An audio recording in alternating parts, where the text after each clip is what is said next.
Salam alaikum shabab. Alors, cette vidéo d'inchallah, غادي نكملوا على la série de 5 sur 5 en électricité. On va faire l'exercice 4 de la série d'exercices. On va commencer. Alors, l'objectif de cet exercice, c'est la charge d'un condensateur. Alors, un condensateur initialement déchargé est inséré dans le montage suivant. Alors, à la date t est égal à 0, on ferme l'interrupteur K. À t est égal à 0.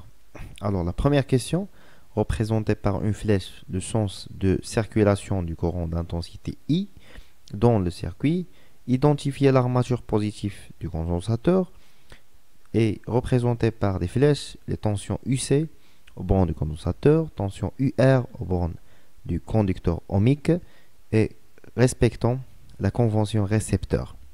Ça marche.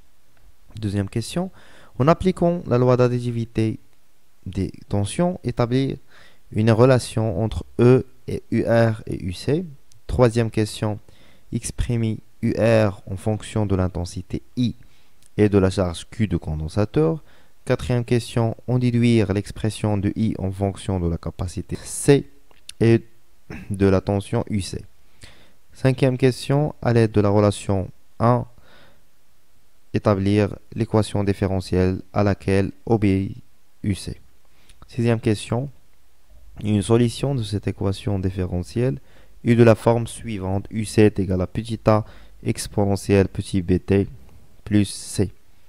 En reportant cette expression dans la relation 1, c'est-à-dire l'équation différentielle, déterminer la valeur des constantes petit b et petit c. Petit b, a t est égal à 0, que veut UC, on déduire la valeur du coefficient petit a. On déduire l'expression de UC en fonction de temps. On a des données. Allez-y. La première question, c'est-à-dire on va représenter tout d'abord le sens de circulation du courant électrique. On a ici un générateur de courant, c'est-à-dire dans ce sens, on a un sens convention générateur, c'est-à-dire le sens du courant, c'est le même de l'intensité de tension E. Voilà. Très bien. Alors on a ici, on sait que le sens de circulation du courant, c'est le sens inverse circulation des électrons. Alors automatiquement les électrons, ça va être accumulé à cette borne et on a l'autre côté les charges positives. Alors l'armature positive c'est QA positif et QB négatif. Ça marche. La deuxième chose, c'est la représentation des tensions UC et UR en respectant la convention récepteur. On sait que dans la convention récepteur, la tension toujours dans le sens inverse de l'intensité de courant. On commence par UR, tension en borne du conducteur ohmique. Alors le sens on ferme bien sûr l'interrupteur K. Alors I de gauche vers la droite. Alors UR dans le sens inverse, c'est UR. Et aussi pour le condensateur, le courant est de A vers B. Alors UC, c'est de bas vers le haut, c'est-à-dire de B vers A. UC. Et bien sûr, on a ici E. Ça marche? Alors, la deuxième question, expliquée par la loi d'additivité des tensions, établit la relation 1. Alors, on a déjà dit que on a ici UR, ici UC. On ferme l'interrupteur. Alors, la deuxième question, d'après la loi d'additivité des tensions, on a quoi? On a UC plus UR est égal à E. C'est la relation 1. Troisième question. Exprimer UR en fonction de I et de la charge Q. Alors, on sait que d'après la loi d'Ohm, qu'est-ce qu'on a? UR est égal à R fois I. Ça marche. Et I c'est quoi? c'est dq sur dt.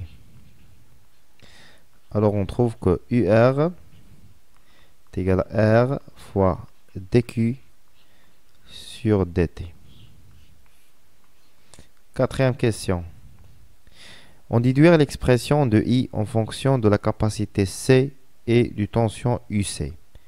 Alors, on a Q est égal à C fois UC. Et d'après la question précédente, I est égal à dQ sur dt. On va remplacer Q par C DUC, CUC. Alors, on sait bien que la constante C, c'est une constante puisque c'est la capacité du condensateur. On va la sortir du dérivé. On obtient C DUC sur dt. Alors, la question 5. À l'aide de la relation 1, établir l'équation différentielle OBI UC. Alors, on a UC plus UR est égal à E. Alors, UC plus R fois I est égal à E.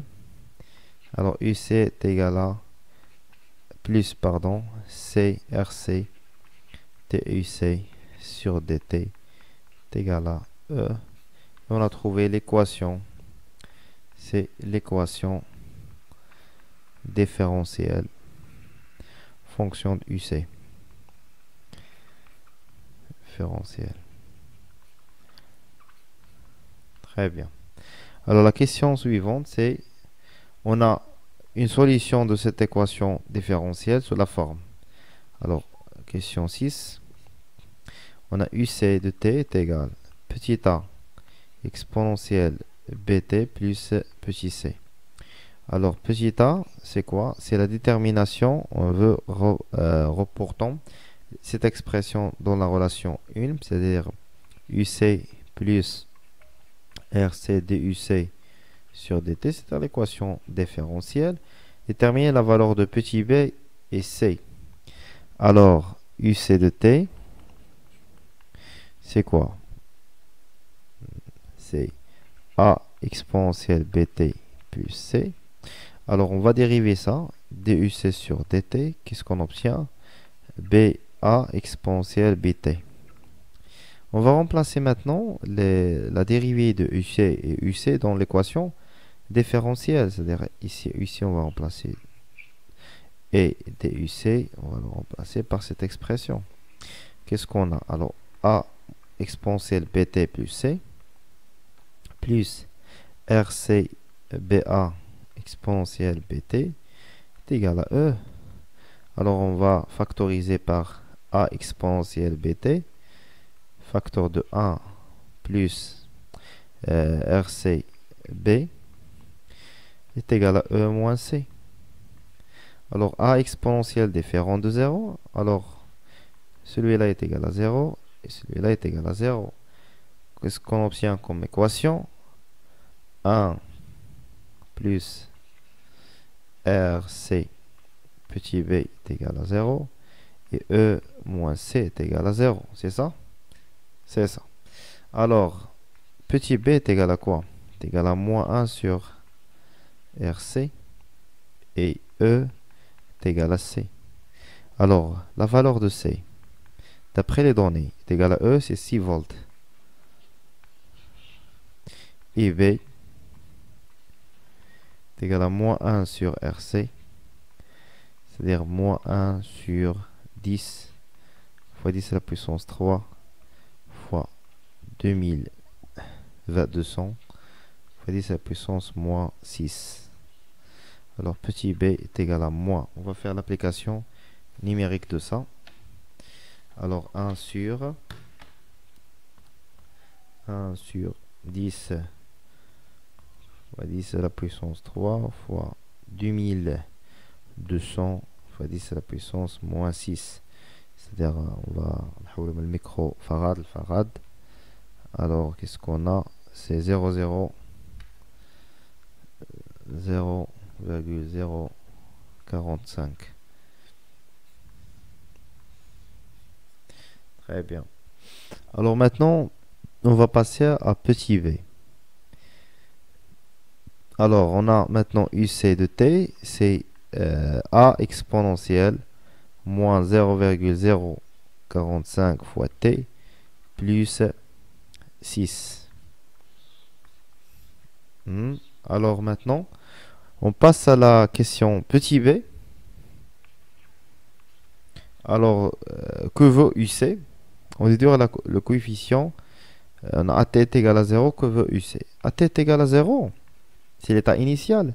Le condensateur, il est déchargé. C'est-à-dire UC, à cet instant, T est égal à 0, est nul. Il y a 0 volts. Alors UC à T est égal à 0 est égal à A exponentielle 0 plus 6 est égal à 0. Alors exponentielle 0, bien sûr, c'est 1. Alors A plus 6 est égal à 0. Et on trouve que A est égal à moins 6. Et on a trouvé la valeur du coefficient petit a. Ça marche? Alors pour l'expression de UC en fonction du temps, petit c, alors on a UC est égal à A exponentielle bt plus C. On trouve C est égal à 6 volts. A est égal à moins 6 volts. Et petit b est égal à moins 0,045. On va remplacer C et B et A. Et on obtient UC est égal à 6 fois exponentielle moins 0,045 t moins plus 6. Ici, un signe moins. N'oubliez pas qu'on a petit a, c'est moins 6 volts. D'après la question précédente, 6 volts. C'est moins. Il faut faire attention à ça. Alors, on va factoriser par 6. Qu'est-ce qu'on obtient? UC de t est égal à 6. Facteur de 1 moins exponentielle moins 0,046 t. Voilà, on est arrivé. On a trouvé, pardon, l'expression de UC en fonction, bien sûr, du temps. Alors, merci pour votre attention. On est arrivé à la fin de l'exercice. N'oubliez pas de partager la vidéo avec tes camarades et abonner dans notre chaîne Cours du soir PC. Au revoir.